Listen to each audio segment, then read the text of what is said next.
Welcome to the June 25th, 2020 Special Election Public Forum hosted by Citizens for an Open and Responsible Edgewood. My name is Adrian Terry. I'm joined once again by Jerry Powers. We want to give you some critical information right up front, and then we'll get into a little bit deeper discussion about the issues that we want to talk about tonight. First of all, an election is coming. Be aware that this election is a very important issue, one that could affect the course and direction of this community for years to come. The special election is going to be conducted by mail. The ballots need to be returned to the county clerk's office by Monday, August 24th, 2020. That's the deadline for this election when the ballots will be counted. We expect the county to mail out the ballots in early August, so please check your mail, look for the ballot. You should have a couple of weeks to vote, so you don't need to check your mail every day, and certainly don't wait till the end of that time period to mail your ballot in. Jerry, we want to tell the folks about the format of our presentation. We're going to present some information and then do some Q&A. Why don't you give them an idea of how they can participate in tonight's discussion? Well, for those of you that are on Zoom, you can, of course, when we get to the question and answer session, you can use the little hand function, put up your hand to ask questions, and we'll unmute your mic, and then you can speak and we'll answer, or you can make comments. Also, for those of you that are just watching the live stream on Facebook or listening to it on radio, you can write us and email us questions or comments, and we'll make sure that we work as many of those in as we can. Our email address is edgewoodcore.nm@gmail.com, and you can see it, I think, on the banner down below here. Now, we won't be able to answer every question because we don't profess to know everything or have the answers to every question, but we'll certainly answer what we can. And we think that these public forums, these types of meetings, are a great opportunity to discuss issues, particularly those that are important to our community, because it's through these open dialogues that we get an opportunity to learn about information from other people's perspective. Sometimes we're advised of things that we didn't consider. And we think it's a great opportunity to learn and then be able to persuade people or be persuaded yourself in a direction that we think is best for the town of Edgewood. Yeah, and we, at our legacy meetings, we met in November and March. We had great turnout there. A lot of people said, what can we do about the issues that are going on? There's some things really going wrong in the town. And one of the remedies that, in doing the research, we did a lot of research to find out what we could do. The law does not allow a public official to misuse public funds, and to violate their own ordinances, such as the nepotism ordinance, for which they can be removed from office. So we initiated an action to remove Mayor Bassett for violating both of those. But the legal system is kind of slow, and it's costly. It takes a lot of time and money. So the other remedy is the commissioner-manager form of government, which actually gives us 3 new important rights that we don't have as a check and balance. In case things are going wrong, the public can actually do something to stop that. And you've described these as superpowers. Yeah, I mean, it's kind of funny, but it's also kind of true that under this form of government, you have the public at large has an ability to correct what's going on if the town government gets carried away. Now, let's go ahead and discuss one of the obvious questions that gets asked to us from time to time. Mm-hmm. Who are you? Who is CORE? And why are we even hosting this event? Yeah. Well, I'm Jerry Powers. I'm a native New Mexican. Was born and raised in Albuquerque, but I've lived in the East Mountain area now the last 24 years.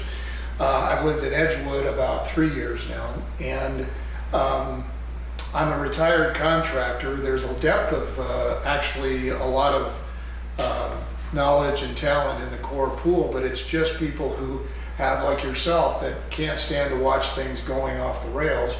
So we decided the best thing to do was to make the public aware of this and do what we could do to try to correct what's going on in town. So in making them aware, we took in the input from the public. We didn't just come up with these ideas that we're going to do this, we're going to do that. At the last public forums we had, people said, we want this change, we want some opportunity or ability to get Edgewood back on track. It's a great place to live. a lot of the things I value about living here, the openness, the rural feel, larger lots, and the small town atmosphere, I love it. You know, there's really great people that live here. However, some of the recent actions taken by the mayor and the two councilors that support him have been diametrically opposed, kind of like Rio Rancho style infrastructure and projects. And I don't like living in high density, and some people do, but I didn't move here for that. And I don't want to see Edgewood get degraded into to ruin what we really value about it. And for those who don't know me, I'm Adrian Terry. My mom is a native New Mexican, although I was born and raised in Washington State. I've been here in Edgewood since about 2012, and I went to school at UNM in Albuquerque, and I absolutely love it here. I think this is a wonderful community. It's a great place to raise a family. It's a great place to grow old. It's a great place to make new friends. And we certainly hope that this public forum is in furtherance of those kind of objectives, in addition to promoting transparency, accountability, and openness in local government. We're certainly about helping your neighbor. And that's part of the reason that we're bringing this message to you tonight. Yeah, and at this time in my life, I have the ability to do it because I'm retired. I couldn't have done this when I was building my career. I was working 80 hours a week. But there were people that were doing that protected my rights and my opportunities that I had. And I'm using this opportunity to kind of pay that forward. But for those who don't know, we are a diverse group of people. We come from different backgrounds. We have different talents. We have different political ideologies, different belief systems, but we are able to come together on certain issues, and certainly those issues are about the fact that people should have the opportunity and the right to participate in their local government in a meaningful way. And we have not had that, in part because the town government has been concealing certain pieces of information, holding information back from our elected representatives, some of the councilors. And you know, those are things that need to change, and that's part of the reason that this petition to change the form of government is so important at this time. We feel that Edgewood should be a reflection of the will of the people that live here, not an agenda that's by an elected official that has his own agenda for what's going to happen in town. So tonight we're going to talk about the commission manager form of government, what it means, but we're also going to talk about some real practical applications where things have gone off the rails and how the commission manager form would have prevented that from happening and will prevent it from ever happening again. One of the reasons this was allowed to happen is because the aggregation of power. The mayor has a lot of power under this form of government, and it's possible to abuse that power. So the commission manager form decentralizes that power, spreads it out among 5 of our elected officials. We can elect those 5 people. So, and then there's a professional manager, which is important because, you know, you think about a person from a small town that gets elected as mayor, and he may not have any experience at all in the systems or managing a municipality, usually not. So it's kind of like throwing him to the wolves to expect him to be able to manage a city right off the bat. So a professional manager's done it their whole career, and they know how to do it, takes that onus off, and ensures that we're going to have good management, trails, paved roads, maintenance, the things that we expect from government. And I think it's important to note at this time that the town used to employ a manager at times in the past. An administrator, yeah. And now that we don't have a manager or administrator, we've seen some of the fruits of what can happen without that level of professional management. Yeah, some serious things have happened that are serious problems for Edgewood without a professional manager. So under the existing form of government, the mayor is the chief executive officer for the town. Under the commission manager form of government, the mayor just becomes a ceremonial title. All of the commissioners have equal standing and equal power. So you can't have a strong mayor who dominates an agenda or keeps councilors in the dark about certain matters of town business. And I think another important consideration is that all of the executive powers that are vested in the mayor today would now be vested in the commission going forward, and that would avoid some of the issues that we've seen so far. Yeah, previous mayors allowed any councilor to put in an item on the agenda which promoted openness in the discussion. People could understand what was really going on. This mayor has really tightened that down to where he's the only one who can put something on the agenda without having a vote of 3 people to just discuss something. And in a free and open style government, openness and transparency are our core values, then you should be able to put an item on the agenda if you're a counselor. And you will be able to as a commissioner, because if you don't adopt that policy, the people can adopt it. So that's, we talked about 3 superpowers. We can put that up on the screen, clip number 2. And really what this is the power of an initiative, referendum, and recall. So we'll get into more of what that means. What we're gonna do is talk about some of the problems where things have gone wrong and how this form of government would stop that. It would have prevented it and will stop it in the future. And certainly that's very important, and it's fundamental in the way the town operates and conducts its business. And like you say, if we make this change today, it's the type of change that could reap benefit long into the future. Right. Now, from a high-level perspective, I want to tell the folks tonight what this election is about. And fundamentally, it's a choice between these 2 forms of government. Although it's an important issue, it's a very simple decision, whether you want to stick with the existing form of government or move to the new form of government. Normally, we don't advocate for specific outcomes on particular issues. Our goal is primarily to inform the public so that you can make good choices based on facts and information about how the town should conduct its business. Right, and many people are afraid of change. We all are in a way. But I want to say that this isn't something new. There are 8 cities in New Mexico that operate on exactly this style and have for many, many decades. There are every county commission, every county operates with a commission manager form. And there are 33 of those. Right, and then there are 89 school districts in New Mexico. Every single one of those operates on the commission manager form of government. So this is not something new. It's not something exotic. It's a known entity that works. I talked to some of the people that have adopted it in the other cities. They're very happy with how it operates. And it's not that different than the mayor-councilor form, except in 3 very important superpowers. The right to recall an official if they're off track and it's not recoverable. And then referendum, where you can actually invalidate something. So for example, one thing that really upset people at our legacy meetings is when we revealed that the mayor had designed and built a sewer system sewer line that goes on his property. It goes out in the field. We can put that clip up, number 3. So you can see that the white line is where the sewer should have gone. They call this the Cactus main extension. The white line is Main Street, and that's where it should have gone. It's in the public right of way. As a utility contractor, I can tell you that I have never seen it go onto somebody's private land unless they did it and paid for it and then hooked up to the right of way in the street. So instead it went out in this field. That's the blue line. That's the Bassett family property, and it's basically a cow pasture, but it went through there. And so this is something that the people could, under the new form, do a referendum and recall that action and invalidate it like it never happened. So it's an important check and balance when things are going wrong. Otherwise, the commission functions, it's a more open environment, which is great for the people, but it functions a lot like the city council does.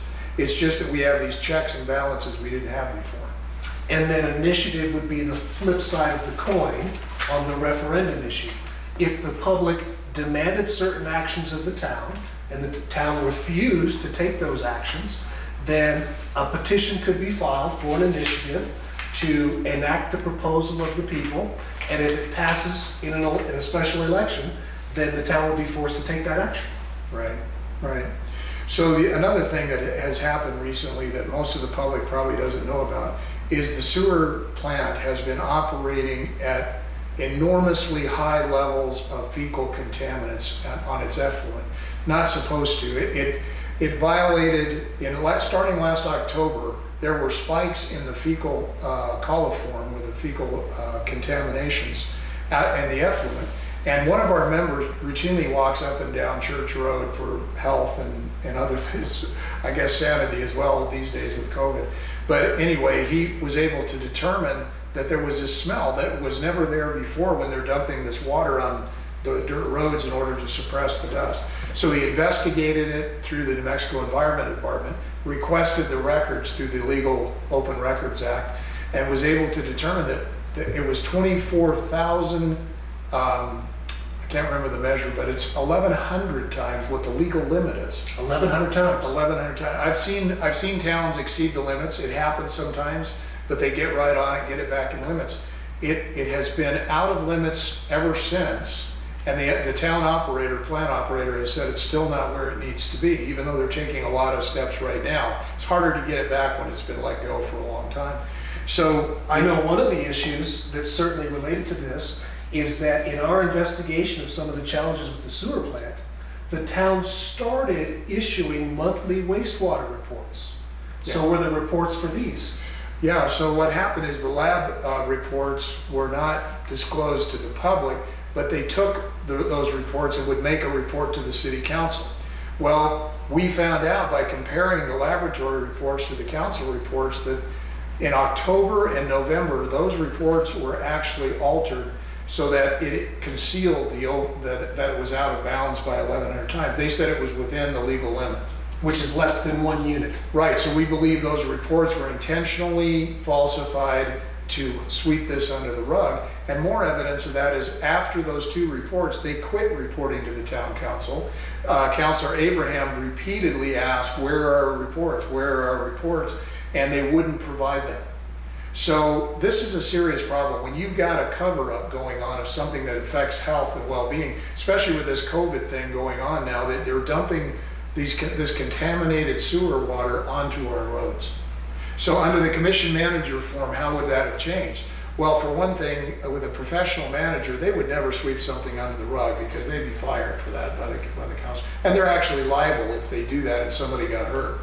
So they wouldn't intentionally falsify, they wouldn't cover it up, and this would be brought out to the entire council. Well, since the mayor controls the agenda now, nobody can bring these things up and force a discussion in front of the council where they could with a commission manager form.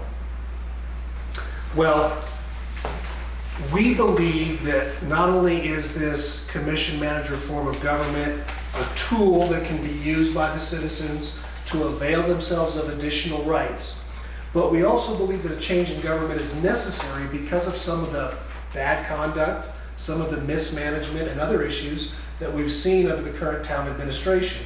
I know that we've talked a little bit about the sewer line on the mayor's property, but another part of the sewer extension project is mandatory residential connections.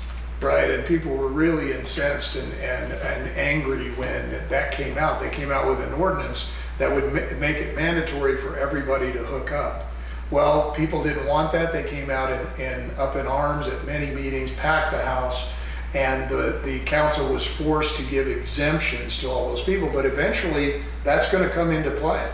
So this is one of those ordinances that could have been invalidated by the right of referendum, one of the three superpowers that we're going to gain as a check and balance on extreme actions that the public does not want. And to be clear, we do not have the right to recall, the right to referendum, or the right to initiative under the existing form of local government. That's right. So we've got the sewer plant that's out of control. They're sweeping it under the rug. Now, the mayor is proposing that we take over the drinking water system, that they take it over. The very same people that hid this, falsified these records, are still there. We don't know exactly who it was because they're not talking. But whoever it is was still there.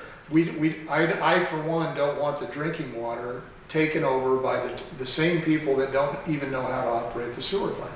And to be completely fair, it's really not a good idea to have non-professionals being responsible for systems they've never managed. These are important systems, the sewer plant.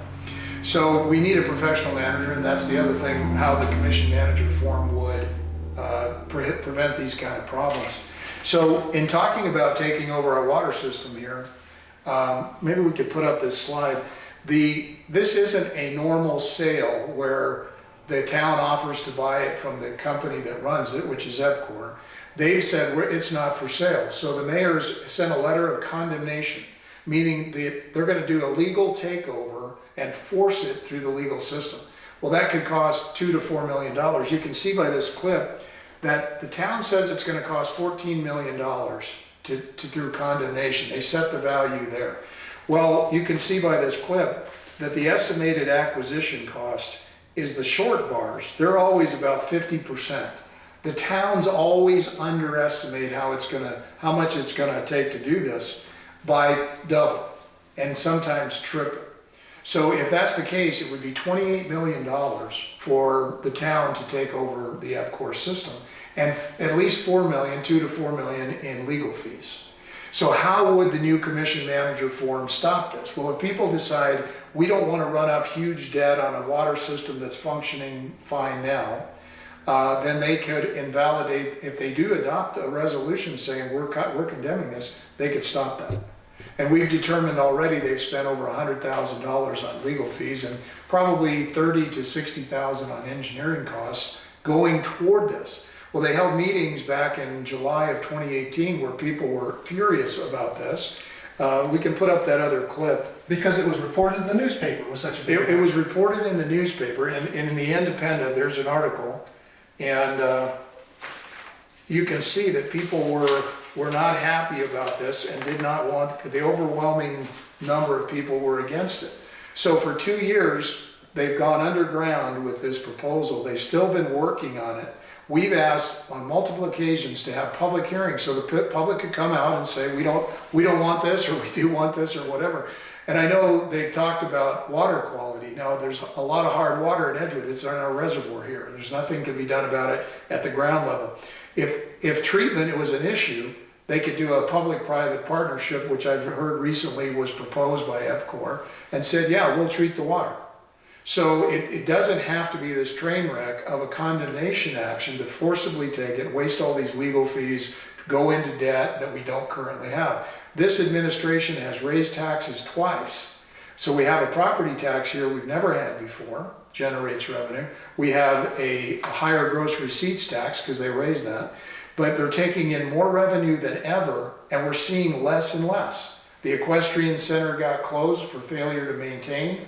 The open space is in jeopardy. No new roads have been paved in 4 years. They repaved Horton Road, but they ground it up first and let it sit there for almost a year. People were really mad about that.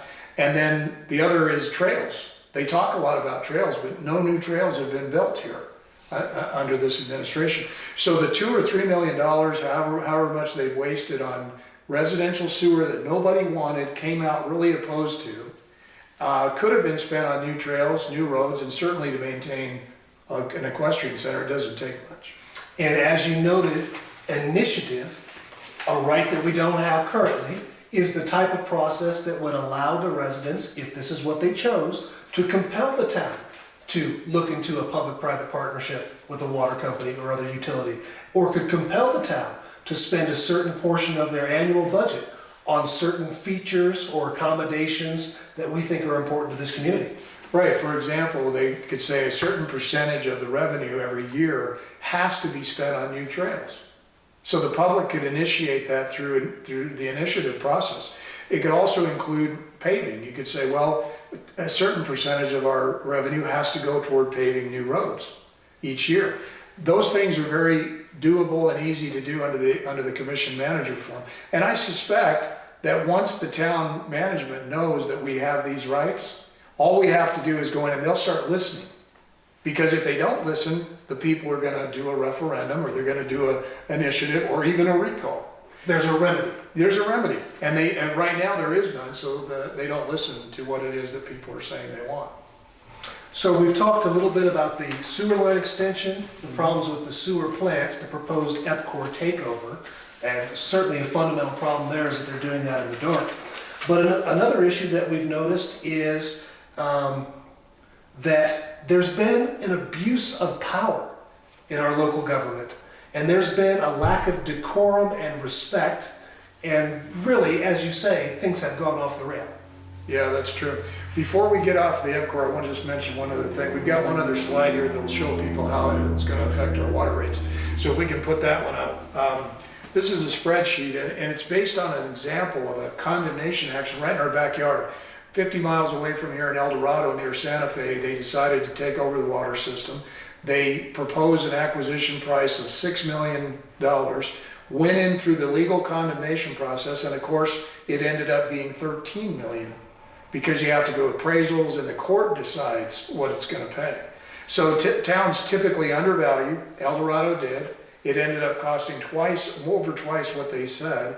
And as a result, you can see the rates. The rates skyrocketed. People are now subject to a new property tax that had to be done to pay for it because they couldn't raise the rates high enough and people threw a fit about it. So they really kind of snuck it in under a property tax. So I don't want to see my rates go there. I'm happy with the service. I have a water softener. If they did a public-private partnership, EPCOR has estimated it would cost $10 to $20 a month more. And they won't do it unless people want it done. It's not a forced situation. So I like honey rather than vinegar. Yes. You know what I mean? And so I like to have the option, but I don't want to be forced into something. And it's important that, at least in this scenario, EPCOR is listening to the will of the people. Yeah, they're willing to step up and do what it takes to solve that water problem if people want it. I like dealing with mine with my own water softener because I can decide whether to use salt or potassium to soften the water, and they have different effects on your health. Some people can't use salt. Well, anytime somebody comes asking for money, I think the logical question is, what's the return on my investment here? Right. So let's assume, for sake of argument, the town is right and they can get the EPCOR water system for $14 million. If you currently have EPCOR water service, you will be burdened with this town's debt that will be charged against your property in one way or another. And what are you going to get for it? You're going to get the exact same water that you have today. If you live in the town and you have a different water source, either a well or perhaps you're on a different water system like Entranosa, you will also be burdened with this debt and obligation, but you won't get anything in return. Right, and talking about professional management and the abuse of power you were talking about a minute ago, which we'll get into here, a professional manager is not as likely to lurch back and forth the way the town has. You know, we had a mayor that wanted to do this, then a mayor that wanted to do that, and some of those ideas were good, but it creates a lot of discontinuity, waste, and ineffectiveness. Whereas if you have a manager, that he survives the next administration. So the mayor comes in for 4 years with all kinds of new ideas. Some people might want, some they don't want, but whatever it is, it's lurching back and forth. So this way, the manager is going to be continuous and will provide good quality, continuous management of our systems and our finances. The last audit was horrible. I mean, it came out, the auditors came in, published the audit. There were 8 different findings of wrongdoing, from violations of law to financial problems where they were not managing the checkbooks and had allowed some fraud to happen, as well as not even balancing and reconciling the checkbook, which is a really basic business function. So we really need some professional management as well. Yeah, because as we said earlier, as of today, the mayor is the chief executive officer for the town, and given that the town doesn't have a manager presently, all of those functions and all of those responsibilities sit at his desk. And as you pointed out, we had an administrator at one point in time. We didn't have these problems back then, but we do now. And the mayor has complained about it's going to cost money. You have to hire a guy, you have to pay a salary, a man or woman to pay to administrator or manager and pay that salary. Well, the waste that's happening is 10 times what it would be to pay a person like that. So it would actually save us a lot of money. No, I think so too, and it would certainly provide more oversight than what we have now. Yeah. So in talking about some of our values at CORE, we form for citizens for open, responsible Edgewood. And along with those values, we believe in the open forums. And this abuse of power can't take place when the light is shined on it and everything's done out in the public. But it certainly can when it's happening in the dark. I know that we looked up the mayor's campaign promises as to what was promised to the town when he got elected in 2016. And we can put that clip up. I think it's number 7. You can see that what he's promised here is to put more money into roads and trails. That has not happened. Like I said, there hasn't been a new road paved during his entire tenure. They extended their terms from They would have ordinarily stood for election, but now they've extended them for another 2 years. So this abuse of power, it gets harder to have a check and balance, right? So under the new form, you would have that. But to put more money into roads and trails, that didn't happen. Welcome input from all citizens.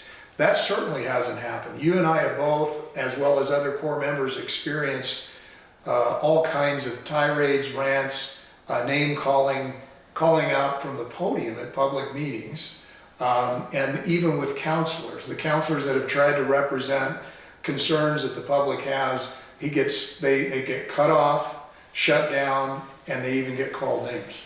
Yes, we are those the two jokers on social media, or something to that I effect. think he calls us those two morons on social media. Okay, and I know that we've got other members of our group who include Mr. Squinty Eyes, and I'm sure there have been some other derogatory comments aimed toward us. And that's not the type of stuff that we want to see in our local government, and we're certainly not trying to reciprocate that, because these issues are not personal, they're important.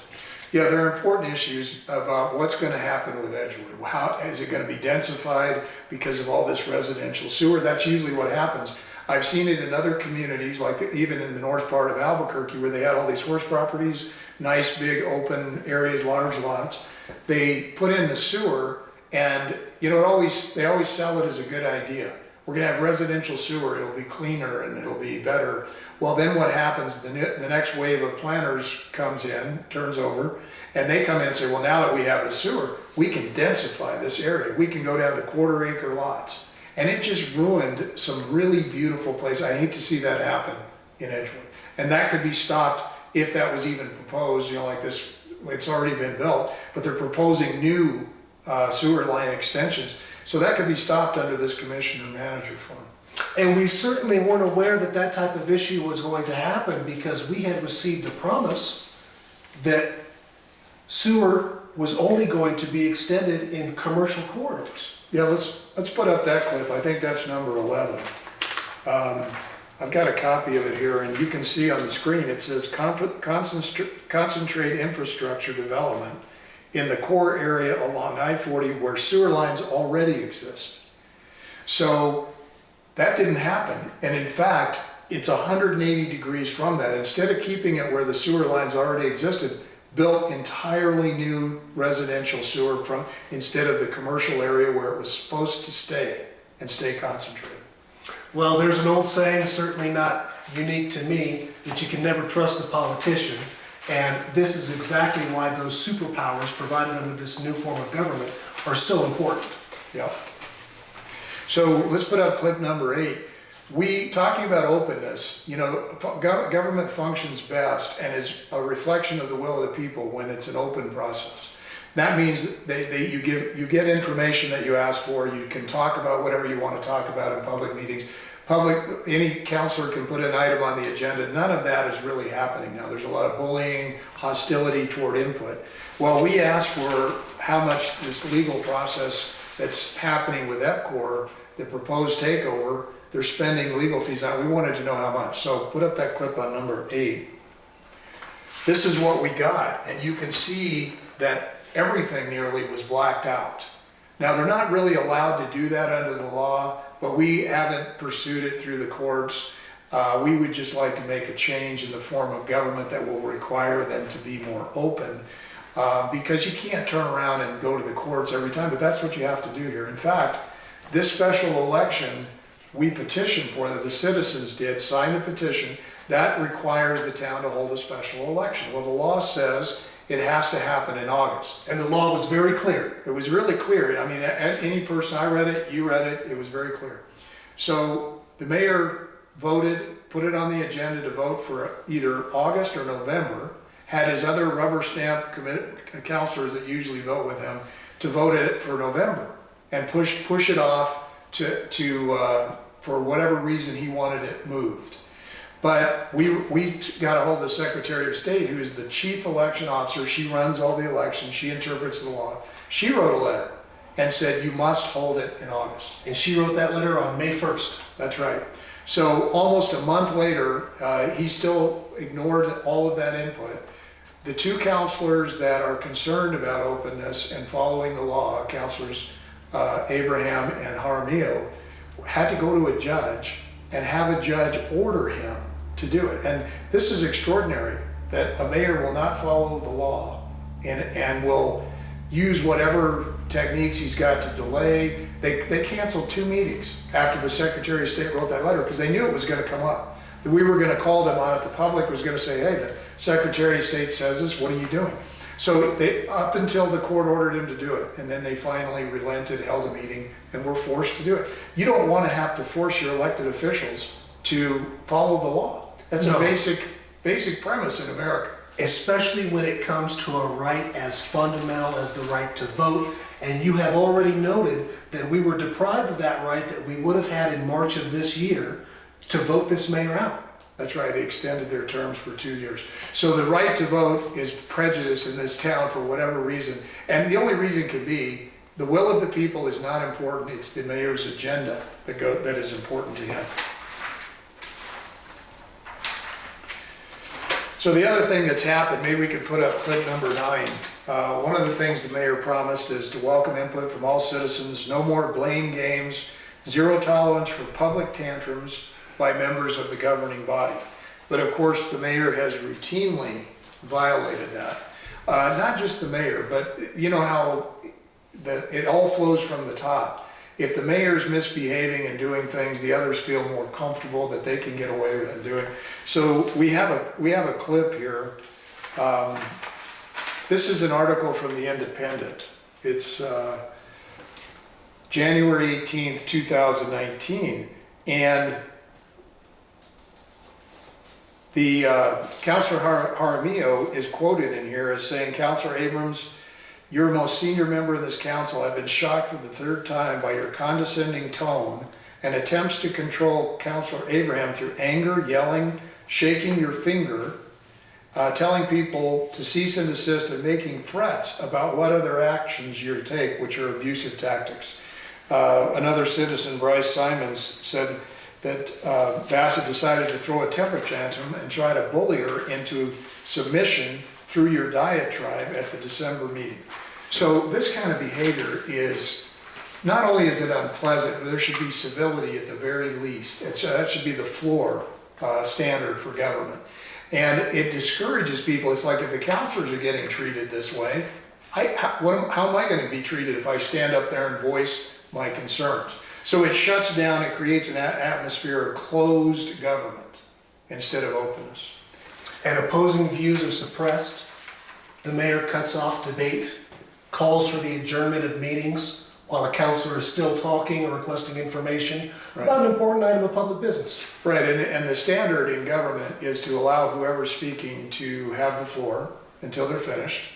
And then, as long as that privilege is not abused, and you can't get a word in edgewise sometimes on the council. I've seen it happen as well as you have. And then let's play number 10.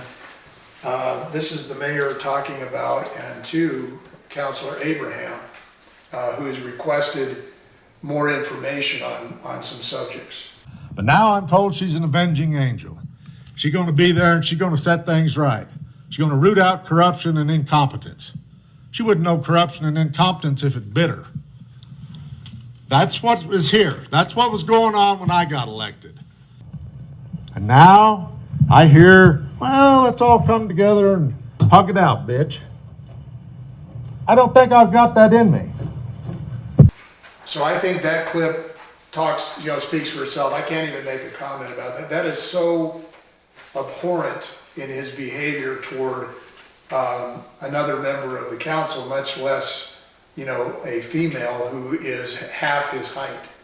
The bullying and the tactics are incredible. They have that chilling effect on public input and public openness. So this commission manager forum gives us a way to remedy all this. Nobody likes to be promised one thing just to get elected and then have something completely different happen. And it's obvious who this is benefiting. Now the mayor has come out absolutely against the public having more rights under the commission manager form of government. Why would a mayor resist something like that and not just say, well, whatever form you want? He's still going to be sitting on as a commissioner. So what is it about his agenda that's so much more important than the public agenda?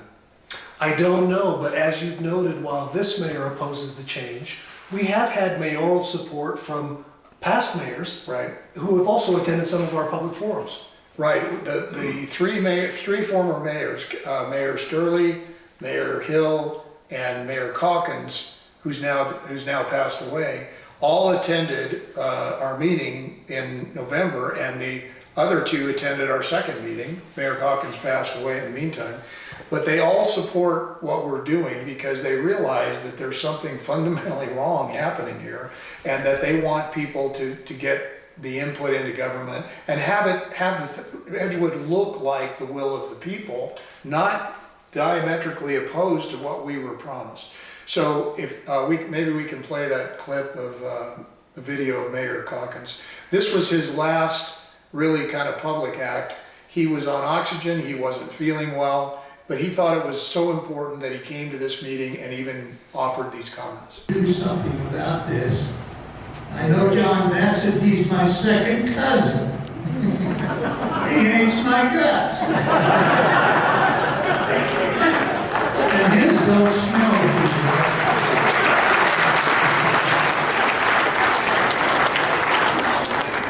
We need to stand up and do something. And I'm glad you're at this meeting. And you see I'm here on oxygen.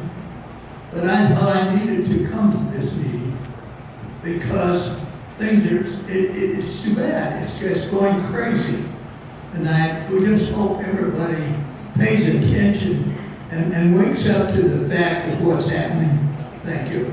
So as we compare the various forms of government, this choice is between mayor, council, or commission manager. Right. This is the option that will come up at the special election in August. Under the current form of government, we have 5 members of the governing body, the mayor and 4 councilors. Under the new form of government, we're still going to have a governing body of 5 persons, but they'll all be commissioners, all equal in power. None will have the right to break a tie over the others. And as you mentioned before, we'll have this town manager for much needed professional management of what's happening with the affairs of the town of Edgewood. Right, and we'll have those fundamental powers, rights that the people don't have now. If something really bad happens or extreme that people don't want, like residential sewer, they came out in force, that could be rescinded. So it really gives, it's more of a check and balance when things are going. It functions pretty much the same on a day-to-day level if there are no extreme actions that the public needs to get involved. But if we do need to get involved and something is really going off the rails, we can invalidate that action. Now, another issue that's related to the commission manager form of government that may or may not apply to Edgewood, this is something that the voters will have an opportunity to chime in on as we move forward in the future, is the issue of districts and districting the town. Yeah, good point. Districting can happen under this form or not in a small town. We're under the limits, so we can go either way. And this isn't something that has to be decided now. It can be decided after the commission manager form of government. But it does allow for, in some ways, greater representation, because right now you can have a concentration of councilors or commissioners that are from the same part of town, and they may think differently than some members from the other parts of town. So what happens under districting is the town would first have to decide to do it, and the public can weigh in on that with these new rights. And they would divide it up by population into 5 different districts, and then 2 people from your neighborhood would run against each other, or maybe more, and you get to vote for people to represent your part of town. So that way you get maybe a better representation, but that's something that certainly can be decided at a later date. So we've gone through kind of item by item, and as we've mentioned each item that's been an issue with the town, the sewer line extension, the sewer system, the EPCOR takeover, we've talked a little bit about how this new form of government would have an impact and hopefully prevent some of those things from happening. Are there any other advantages to this form of government?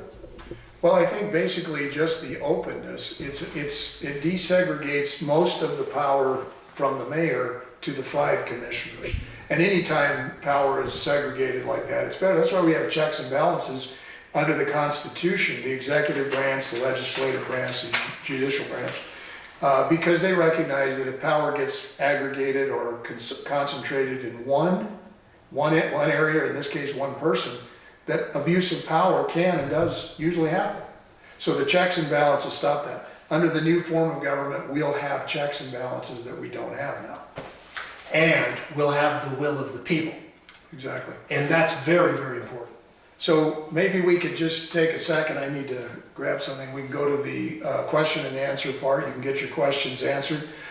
We've received some emails. We'll address those questions, and then you can ask your comment, give us your comments or your questions.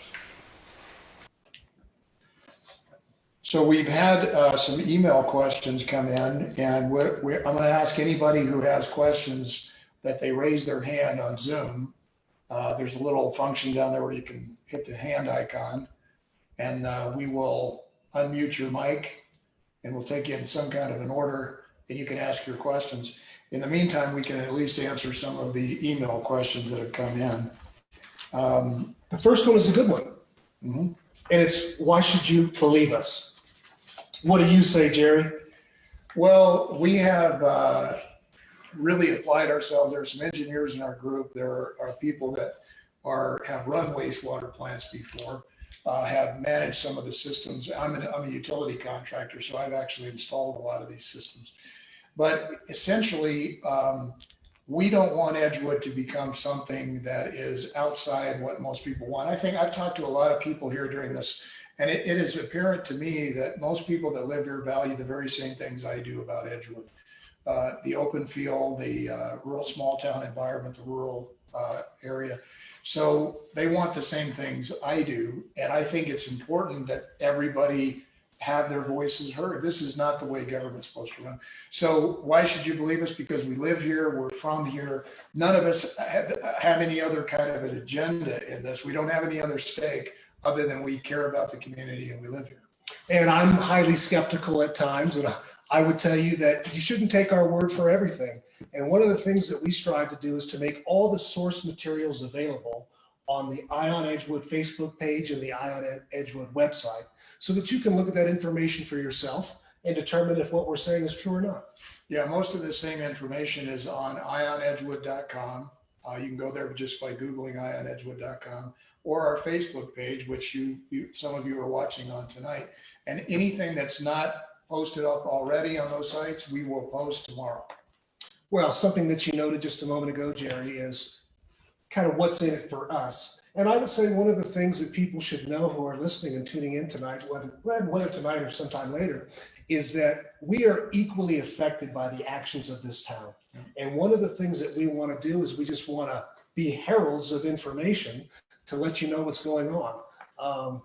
Obviously, everybody has to put some personal diligence into participating in town government if that's something that you want to do. But we hope to assist you in that process by making all the material available to you that we've been able to collect over the course of a couple of years.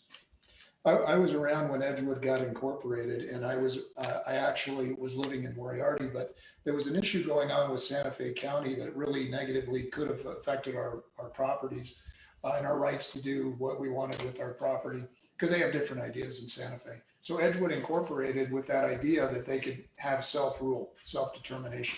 And that's really what this is about. That's what's in it for me. I don't want to live in a town where the will of the people doesn't matter. What they want doesn't matter. And it's always somebody, the tail wagging the dog, so to speak. So maybe we could have some of the questions. Oh, so do we have anybody that would like to ask a question? Just hit the raise your hand icon.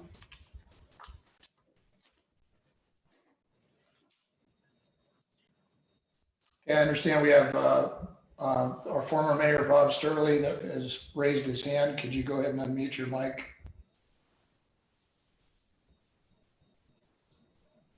Okay. Okay, go ahead. Yes, if the public votes for the commission manager form of government, when will it take effect? When will it be implemented? Because the current councilors and mayor were sworn in as councilors and mayors, not commissioners. So when would it actually take effect so that we could have the powers that form of government would give us? Well, that's the good news. It'll take effect immediately when the votes are tallied and it's certified, the election is certified to the town clerk. And the town has to immediately organize under the commissioner manager form of government. So the existing council and mayor will become commissioners, and they will have to hire a manager to address the problems that are up and current with the town. So it'll be an immediate situation. Plus, we immediately have those three superpowers of referendum, initiative, and recall. So thank you for your question. Is there anyone else? Just raise your hand on the Zoom meeting. And Hi, can you hear me? yes, go ahead, please. When you were talking about the paid manager and to hire someone to do that, first of all, how would you go about doing that? And what kind of controls are in place that that person wouldn't then become out of control, so to speak? And Good. how is the salary paid? How does that work?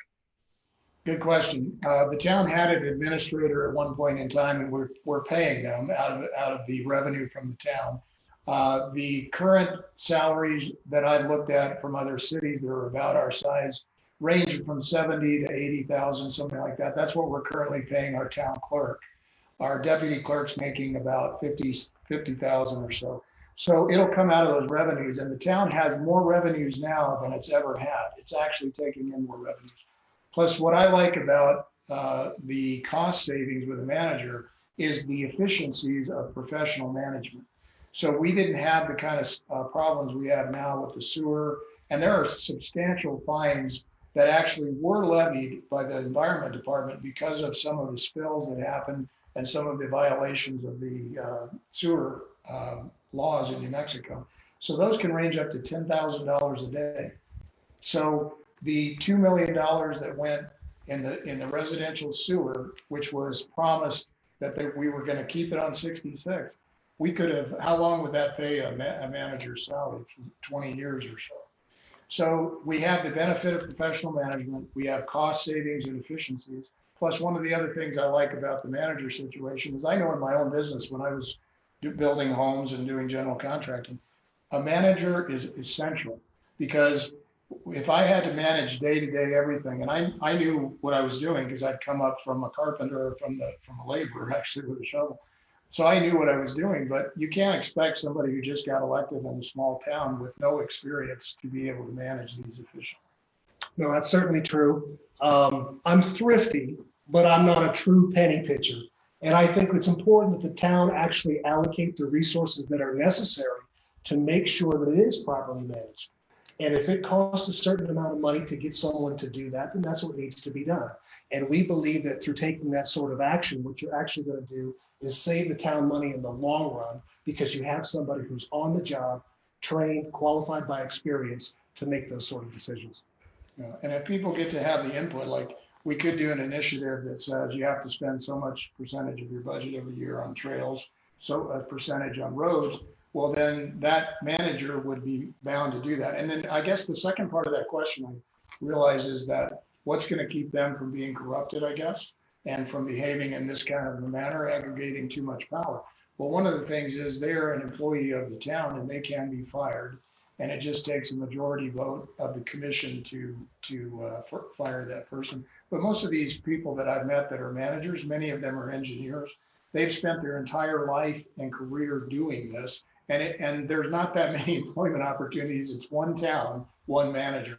So they have to protect their career. And if they do something like that, it's going to ruin their career in the future. Yes, and one of the things that we also talked about, perhaps not in this meeting specific, is that it's hard to prevent intentional misconduct. Yeah.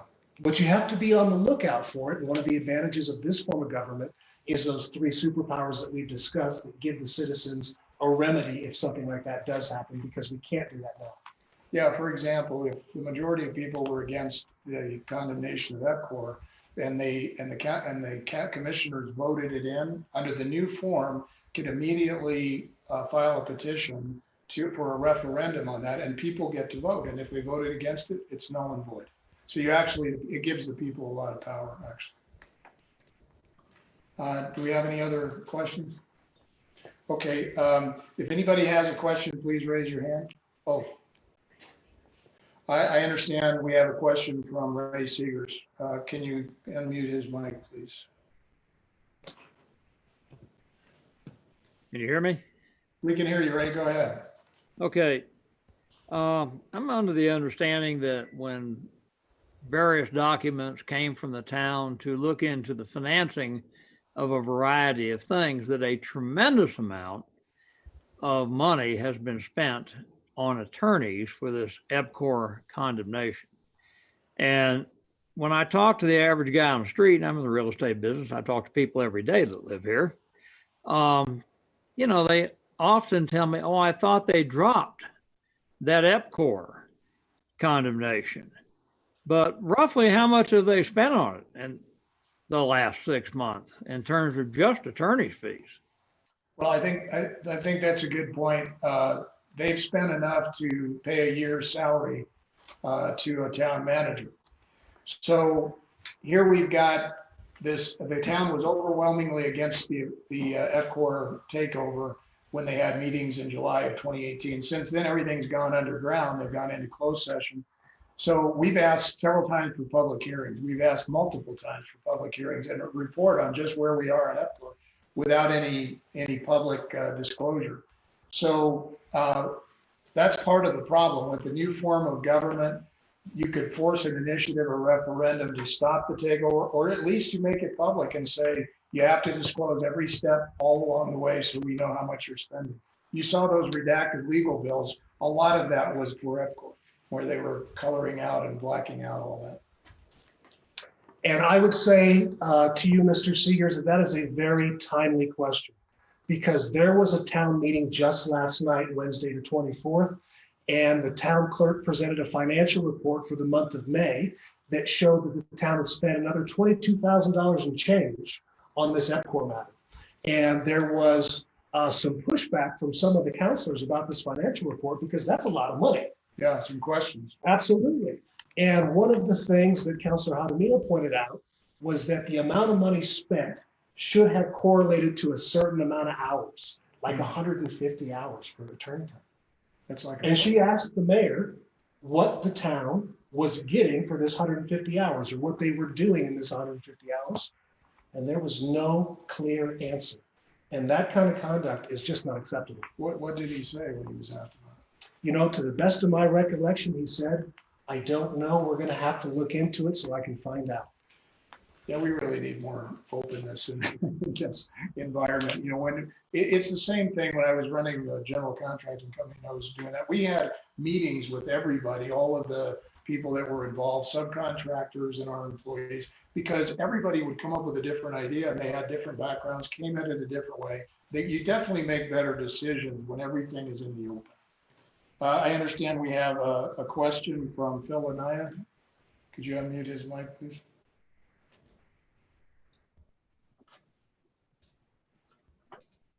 Okay. Phil. Yeah, go ahead. Can you hear me? Good afternoon, everybody.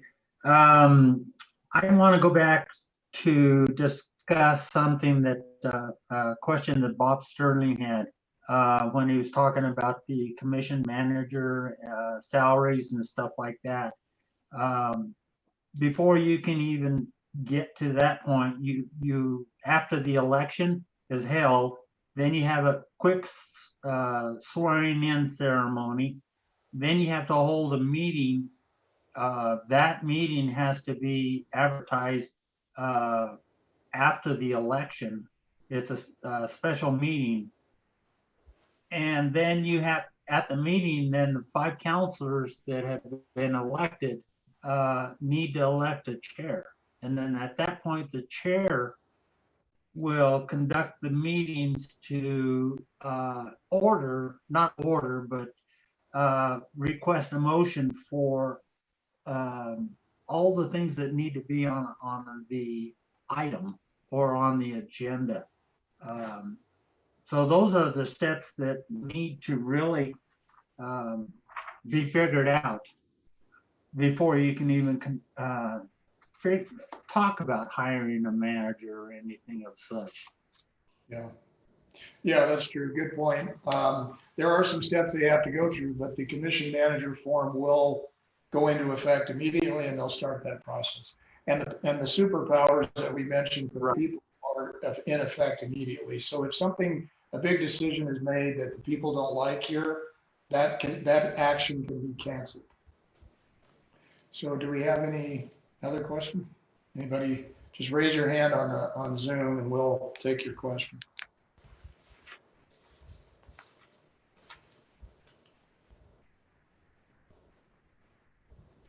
Okay, we have a hand up. Hi. Okay. Yeah. First of all, my name's Kim. It's coming out as bombshell only because I hadn't changed that from my happy hour with my girlfriends, and I thought it was all that. So sorry. I just realized that. Is there something, now that I've stroked my ego, is there something that we can be doing as just a plain citizen to get that mayor out, or get it really out there, like talk to the news stations, do something, because that kind of crap just irritates the heck out of me to no end, and giving these people so much power. What can we be doing until there's an election? Bring it out. Spread the word. Tell everybody you know. One of the things that is absolutely true is that even though we try to make these efforts to reach out to the public, to get this message spread as far and wide as we can, at the end of the day, people really like to talk to folks they know and folks that they trust. And I think that if you can spread the word with your friends and neighbors, that type of witness is incredibly powerful and would be a great opportunity to leverage this message forward and get us to a place where we can get better representation in our local government. And in the meantime, we're working very hard from whatever directions that we can in order to achieve the goals that we kind of set for ourselves. Like Adrian said, we're a bunch of diverse, different people with different backgrounds, political views, you name it. But the things we could agree on is openness and responsible government. So those are our goals, and we're working hard toward that. We filed a lawsuit when we found out about the mayor using town funds to build the sewer line onto his family property. And that's a long, slow process, unfortunately. This commission manager will be a lot faster because it immediately puts a check and balance on any actions that might be off the rails. So the special election is critical. And if you can talk to your neighbors about voting, we're all going to get mail-in ballots beginning in the first week of August. And you just have to fill those out, mail them back to Santa Fe, and your vote will be counted on August 24th. So it's going to be a very quick process. So if you can talk to your neighbors, get them to vote, this is what will make a difference in the short run versus the longer game of depending on the legal process, which is very slow. I understand we have another comment from Bob Stern. Go ahead, Mr. Stern.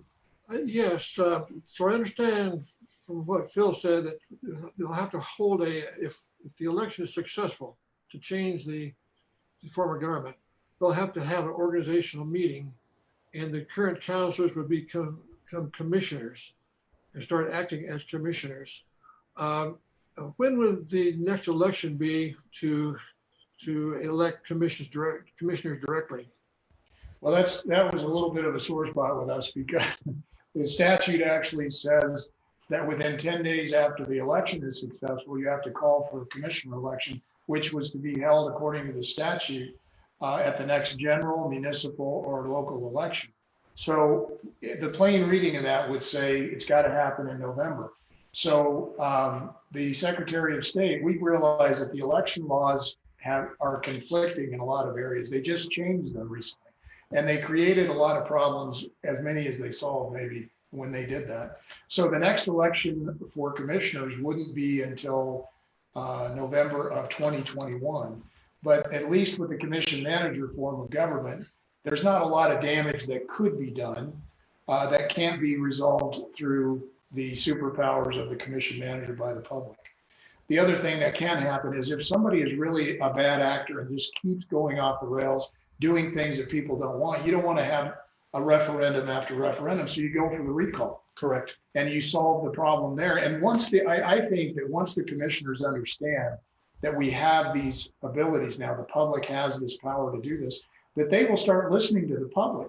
Right now, there's no accountability. We can complain, but they tune us out. They actually actively, openly hostile to input. So they will have to listen, or they will have to face recall or face a referendum. I think the check on power may in fact change behavior. Yay, I'm sorry. all for it. Okay. All right. So anybody else have a question? Can I just real quick, I'm sorry. Okay, sure. I don't understand if the sewer line, it doesn't sound like that was a legal act, correct? I mean, if it wasn't legal, why is nothing happening? Why aren't we? Well, it's not like a bank robbery where it's clear and it's something that the police can move on immediately. It's white collar, and so what happens is you have to file a civil action to remove the mayor from office for profiting from public funds, and that's what we've done. So as you know, lawsuits can take a long time, and that's why it's a civil action. It's not a criminal one, and now it could turn into that, but it has to develop, and the attorney general has to get involved to do that. And they're aware. We've been making them aware of everything that we're doing. And so at any point they could take over that case. But in the meantime, it's on us to do. And one of the things that we talked about at our previous public forums is actions that we can take, because we got a lot of comments from the people who attended that said, what can we do? So we decided to take a shotgun approach where we proceed down various different avenues until we're able to get some sort of outcome that's good for this community. Jerry, Yeah. hello. Okay, go ahead, please. Can you make a comment, Jerry and Adrian, about the fact that of all the things that we have worked toward and the agencies that we have made the information that we have available to, the state agencies have been reluctant or difficult to come to the point of helping us. And can you just address that? And we have to do this ourselves. We're not getting a lot of help. We've got some, but we're not getting near as much as we should. Yeah, well, it's one of those things. I mean, I've been around long enough and dealt with bureaucratic agencies that even the best ones are very slow and they're reluctant to get involved. So you almost have to do the heavy lifting yourself. You have to prove the case yourself, and then you turn it over to an agency when the hard work is done, and then they'll want to step in and finish the case. So yeah, that's exactly right. It's almost like driving. I describe it as like driving a nail with a hammer, coming from the building trade. It's like it doesn't move. That nail doesn't move unless you hit it on the head every stroke, and then it'll move a little. So that's what we've been doing, is hammering. But we have been in contact with the Attorney General's office. We have been in contact with the New Mexico State Auditor's office and the New Mexico Environment Department. But I think that that's probably, the Environment Department is probably one of the most illustrative examples of how difficult it can be sometimes to get action out of state agencies. There have been issues that have been recurring and consistent with the town's sewer plant, and they've been somewhat slow to move, even though we've been in contact with them very regularly. Yeah, and the other thing about that, being a utility contractor for many years, it's a funny thing, but these agencies will move quickly to hammer a private business.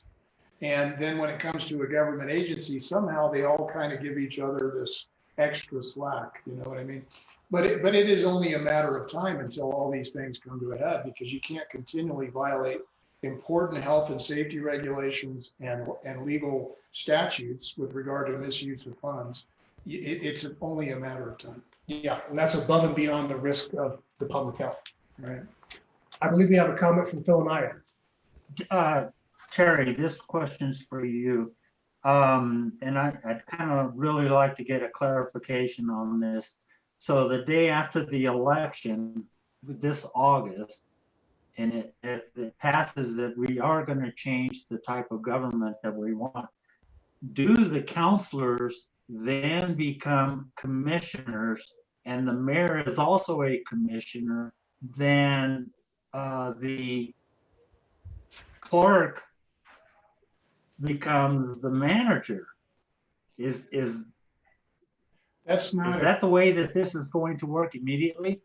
no, that's not a given. The manager has to be hired, and it has to be somebody with experience. That's a whole different thing than being a clerk. Managers typically. Well, see, that's what I'm, Sorry? that's why I'm asking this question for Terry, is because the reason I'm asking this question for Terry is because of if that's the case, then we'll be short one. No, we won't be. We'll have 5 commissioners Correct. because the mayor we'll have does 5 become the commissioner. Then we have 5 equal body members. Yes. Because the mayor does become the chair. So what happens? So what happens if the chair becomes the mayor? That's entirely possible. If we have to change it, yes, it is. And if it changes over to the type of government that we want after the election,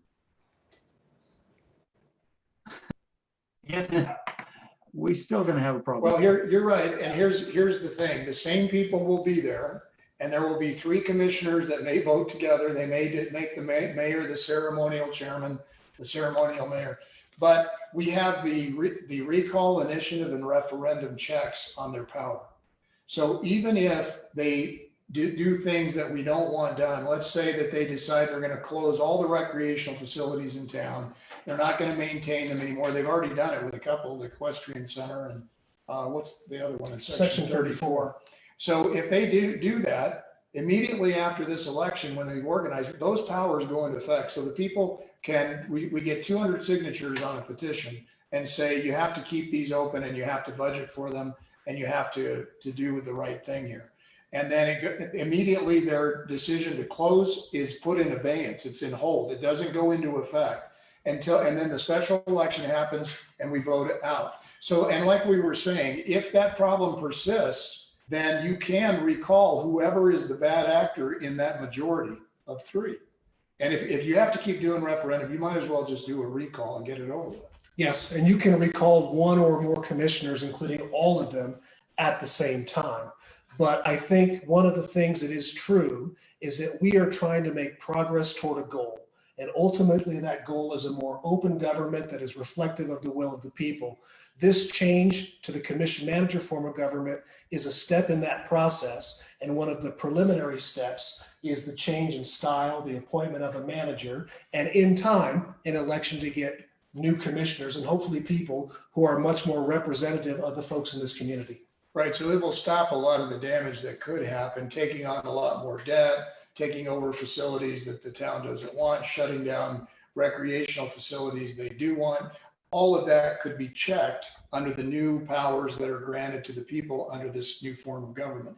And then eventually an election will roll around and you can get these people out that are causing the problems or don't reflect the will of the local people. If they want Rio Rancho style residential sewer, then, and people here don't want that, then they'll vote somebody else in at that point.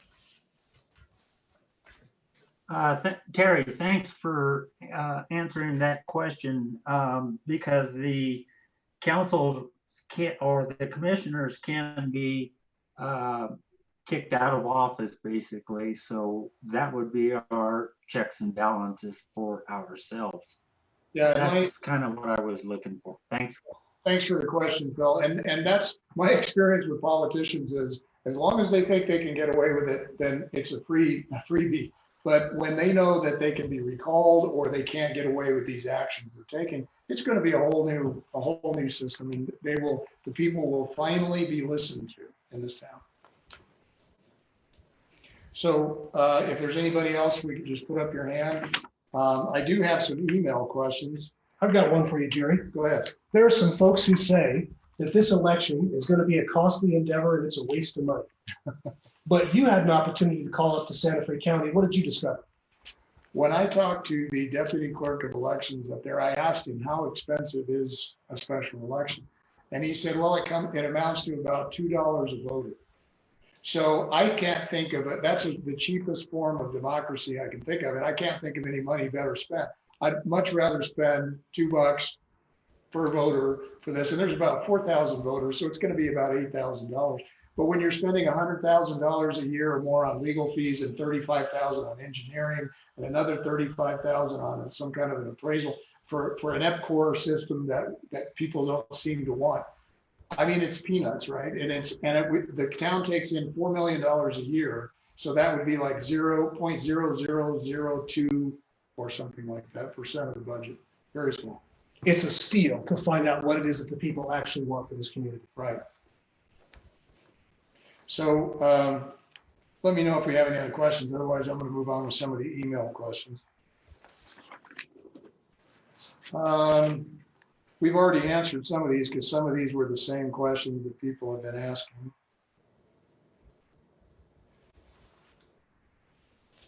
It says when Edgewood incorporated, it was because Santa Fe County was ignoring us. Now it seems like our town is ignoring us. How would changing forms of government fix that and all these problems? Well, I think we kind of went through that just now. Once the commissioners under the new form understand that we have checks and balances we never had, they're not going to feel as free to just take these actions that might result in a special election and get nullified. So they're going to want to understand what people want before they take these actions, unlike now where they just take an action and people get upset. You know, that's the only input that happens is when people have learned that something has happened that they didn't want in the first place, rather than going out, having public hearings, public meetings. That's the normal process. And then the commissioners listen to what people want or don't want and make their decisions accordingly. Yeah, as it is today, there's no opportunity to build consensus because we never have notice of what they're up to. I understand we have a question from Kim. Go ahead, Kim. Yeah, I have a neighbor who's texting me and she wanted to know, her question is, what can Edgewood, and I know you've answered this, but it's the second part I don't think you did. It says, what can Edgewood pay a manager and would that pay attract good candidates? That's an excellent question. And here's one of the things that I would say about the pay issue and the manager issue. There are some things that we just don't know as of today, and we'll have to learn in the future. Obviously, salaries and negotiations with professionals is something that I can't predict. And we don't want to necessarily make representations to you tonight that may not in fact be true. But I think you're going to have to pay to get somebody who's qualified. In my experience in state government, I think you can probably get somebody for $75,000 or so. As you pointed out, I believe the highest paid town employee makes $89,000. And for that amount of money, we still don't have professional management.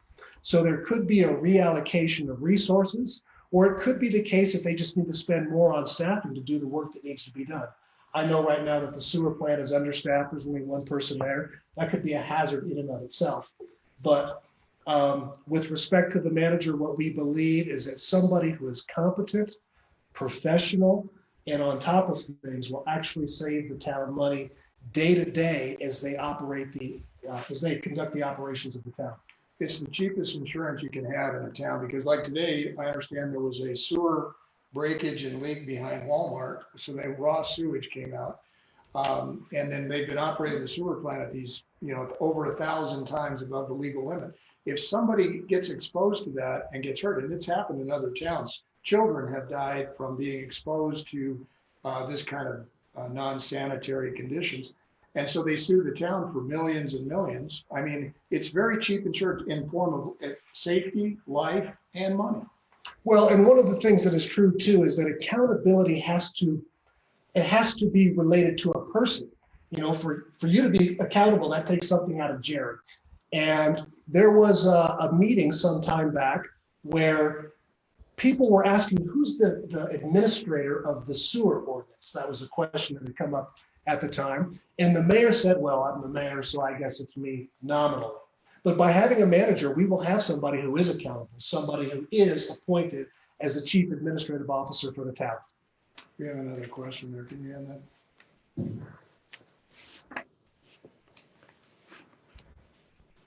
Okay, yeah, so, and there was a point in time where we did have an administrator, and the administrator was a paid employee, and the town was actually taking in a lot less revenue in those days. That's the puzzle these days for me, is the town is taking in more revenue than ever. This mayor council has raised our taxes twice. They instituted a new tax on property, $300 or $400 a house. And then they raised our gross receipts tax. So there's a lot more revenue coming in. When they're shutting down maintenance on the equestrian center, they're not spending it on. This is the first administration that I can remember that hasn't paved a new road in their term. And there have been no new trails, although there's a lot of lip service about it. And we saw on the promises that were advertised, but it just doesn't happen. So we had a question too, another email question regarding the EPCOR water system. So the question is, would the town treat the water and make it softer water if they took it over? So the town had, in order to even investigate whether it was feasible for them to condemn the system and take it over, they had to do an engineering report, and it's published on the town website. I have a copy. One of the things that the engineers concluded is that at the level that the town is operating and funded, and because of the revenue versus debt, that it wouldn't be feasible for the town. It would cost something like another $10 million.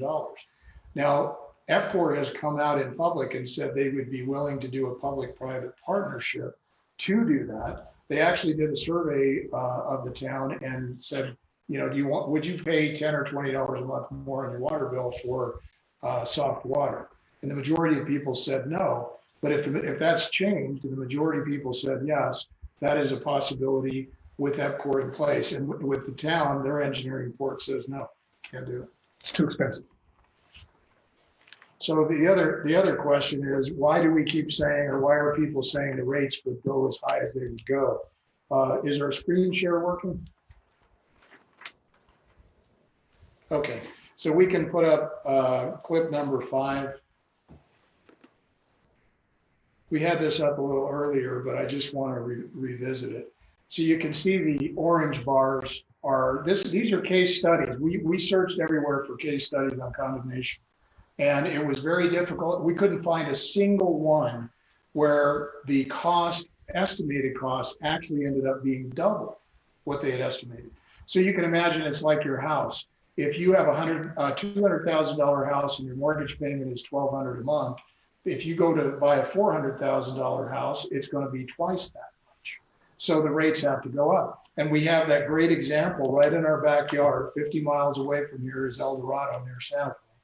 And exactly the same thing happened there that happened all over the country because they condemned the system. They estimated it at $6 million. The cost ended up being 13. Their rates skyrocketed. Their rates are now roughly 2.5 to 3 times what ours are, and they have the same number of customers.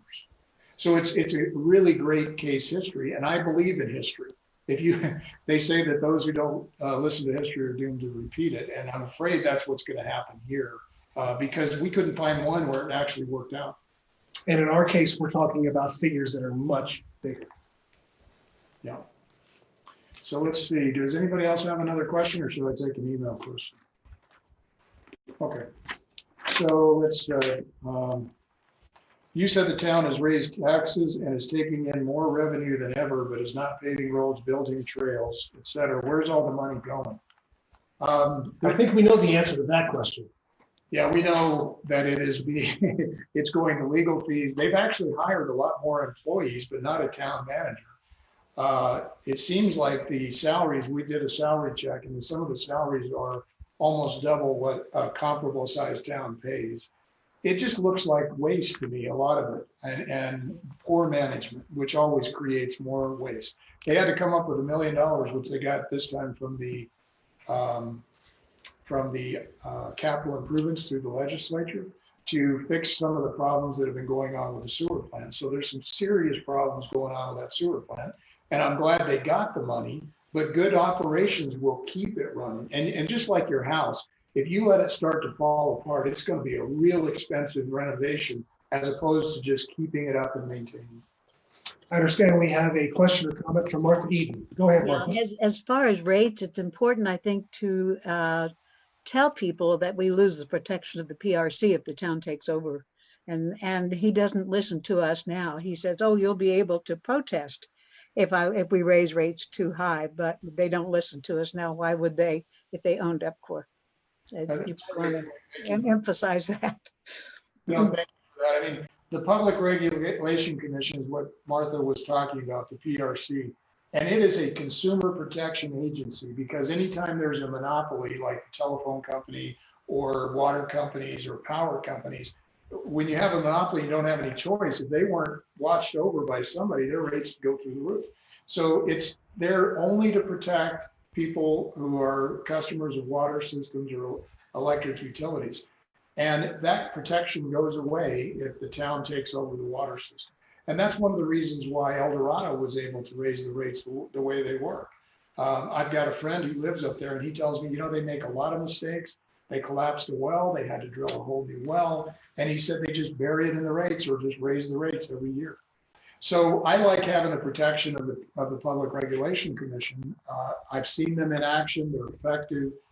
They actually do it like a legal process. The utility has to come in and prove the case that they deserve more money on their rates because they improved the system for the people. So it's a great system.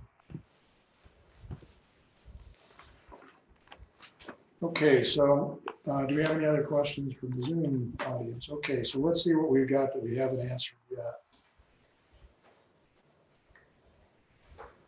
Oh, living in Torrance County. I live in Torrance County. If the town of Edgewood takes over EPCOR, will I still be able to get water? Would my rates and taxes go up? So one of the interesting things we found with the in studying El Dorado and what happened there is they also have a system that goes outside of the El Dorado district. And what they did is they treated the two kind of differently because they can tax, they put a property tax on the people inside, but people outside, they just raise the base meter rate. That's before you even buy a gallon of water. There's a standard charge. Like here, it's about $25 a month. And out there, outside the district, it's $52. So it changed their rates outside the town as well. But also the hookup fees went through the roof. To hook up to EPCOR is a couple $100 charge. Up there, it gets close to $25,000 to hook up a house. That's incredible. Yeah. You could imagine the chilling effect that would have on the economy out here. And if somebody wants their son or daughter to live here instead of move away and they want to build a house, they got to build that in. They've got to build that cost in. And it doesn't improve the value of your house. I can tell you that. I understand that we have a question from Kim. This is from another neighbor, and her concern is, she says, I don't like having a foreign-owned company buying up all our rights. So she was wanting to know, is there something you can say about EPCOR that could change her opinion? That's, I've heard that before. And this is at least one response to that. I want somebody delivering water service who is competent to do it. Right now, EPCOR has shown that ability, and the town has not. The town operates a utility, and that sewer plant is a mess. Now, that may not be representative of all of the issues related to that type of question, but at the end of the day, I trust EPCOR to deliver water service. I don't trust the town of Edgewood. Yeah, first for me is competence, right? And then I agree with ownership. I would prefer it be owned by, a local company, but at the same token, nearly everything we buy now comes from somewhere else. If you were to buy only American-made products, you couldn't, most of the stuff we buy through the stores we shop at are not American-made. But competence, I think, is first. And like being a general contractor, Lafarge is a gravel company and concrete company that was owned by the French, and they do a good job. I would prefer to deal with American companies, and when I can, I do. But these days, that prevalence is everywhere. Yes. So I understand the feeling on that because I feel the same way. And rolling back to our prior discussion, as you mentioned, EPCOR is governed by the PRC and how they deliver the water. They are required to take first of all, if they make a profit, those profits are strictly prescribed by the PRC. So they're not making gobs of money off the citizens' back. That's number one. Number two, they're required to take those profits and reinvest them into the system to maintain it and expand it for future use. And they have been doing that a lot. Now with the town, if the town takes over the water service, What they're gonna charge you is the cost to pay the debt service. Yeah. And if you're gonna get loans or other obligations for 10, 15, 20, $30 million, that's gonna be a huge repayment obligation, and that's gonna be charged to you and I, John Q. Public. And here's something that's kind of scary. The mayor has talked about the water and the sewer plant being the opposite sides of the same coin and combining those together. Well, you know, they're operating 1,000 times over the legal limit. It's not safe to go anywhere near what they're discharging. And they were putting it on our roads for months. And they were hiding that and burying that. So I don't want somebody who operates that way taking liberties with the health of the drinking water, bathing water, et cetera. But also, I don't think that combining those operations are going to result in anything good. You know, you've got a loss situation over here at the sewer plant big time. We've seen the condemnation actions, the history of them is a lose-lose for the people. And you put two losers together, I don't see how that's going to help. No, I don't either. I understand we have a comment from Karen Kaiser. Actually, it's from Sherry Abraham. Oh, I'm sorry, Sherry Abraham, please go ahead. So one of the things I hear a lot of comments about EPCOR being a foreign company. Well, you know, one night I came home at 11:30 at night after a really long council meeting, and there was a flushing gush of water running down my road. And I called EPCOR, and within 15 minutes, they had a repair person out that worked until 2 a.m. to repair that line.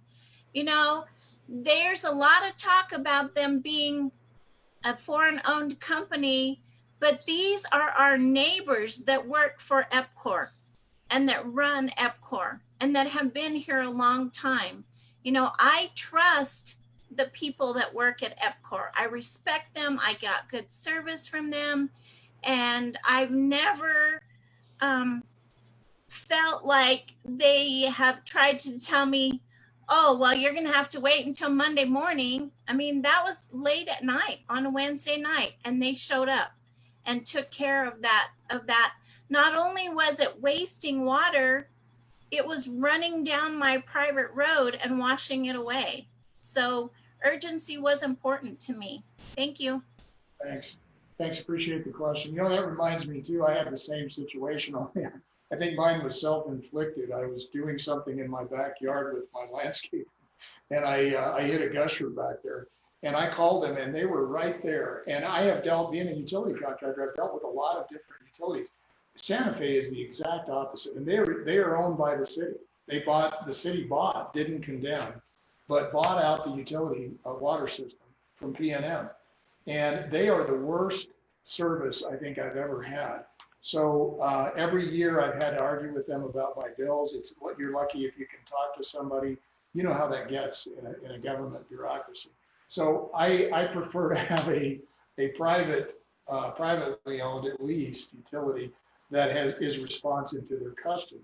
So. Absolutely. Any other questions on the computer? Do we have any more there?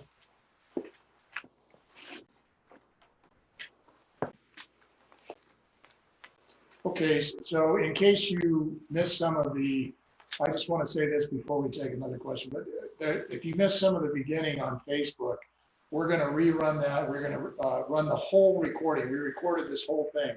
And I apologize for missing that first part, but you can definitely see it at your leisure. We have another question? Karen Kaiser. I just had a comment to Kim's friend that asked about EPCOR. I guess technically their headquarters, I believe it's in Canada. I'm not sure, but to me, EPCOR is right down the street, and I have had need to have them help me. And I know the guys that work the crew. They come up and down my street. I know them by their first names.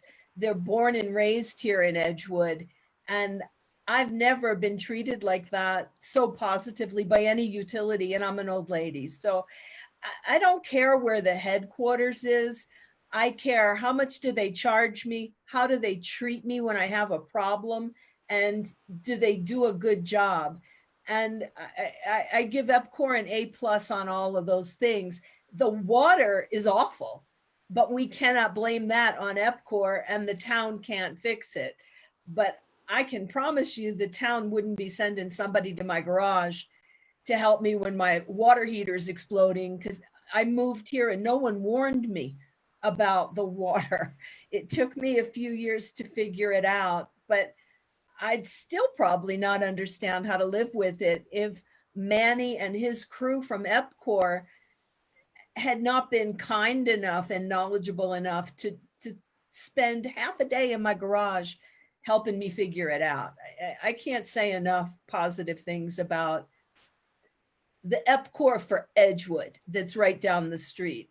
Their headquarters could be anywhere. It wouldn't matter to me.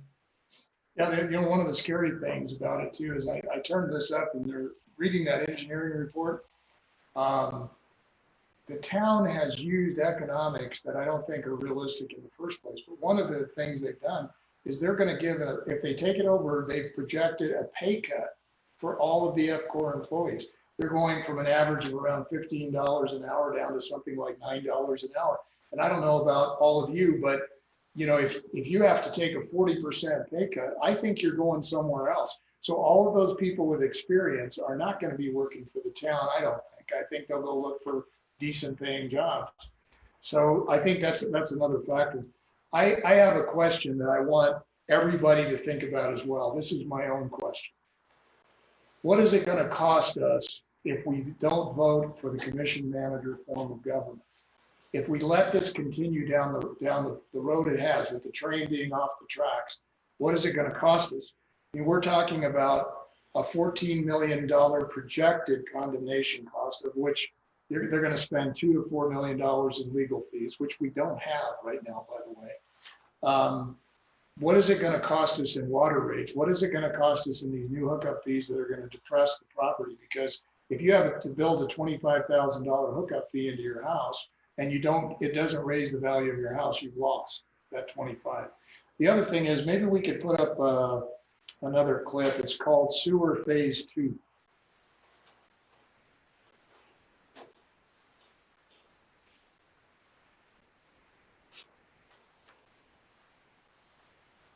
We'll get it here in just a second.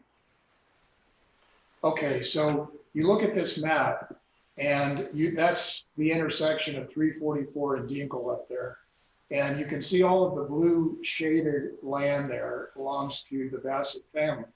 The land on the left side of your screen is where the sewer has already gone.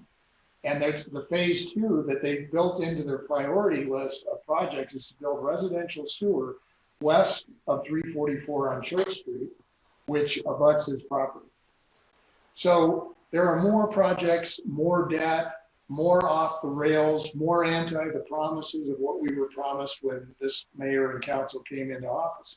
So what is it going to cost us not to have these three superpowers to be able to stop something, another big action where we go into debt like that? So that's my question for the evening. Do we have any other questions from the audience?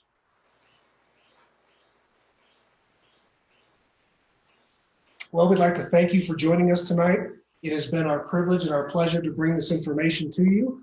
We are hopeful that it was informative, and we want to encourage you to be aware of the special election in August. Your ballot will be counted on the 24th. You should expect to receive your ballot early in the month, so you'll have a couple of weeks to vote. Please make sure to check your mail. Tell your friends and neighbors, please. This is probably the most important election that's happened in Edgewood since incorporation.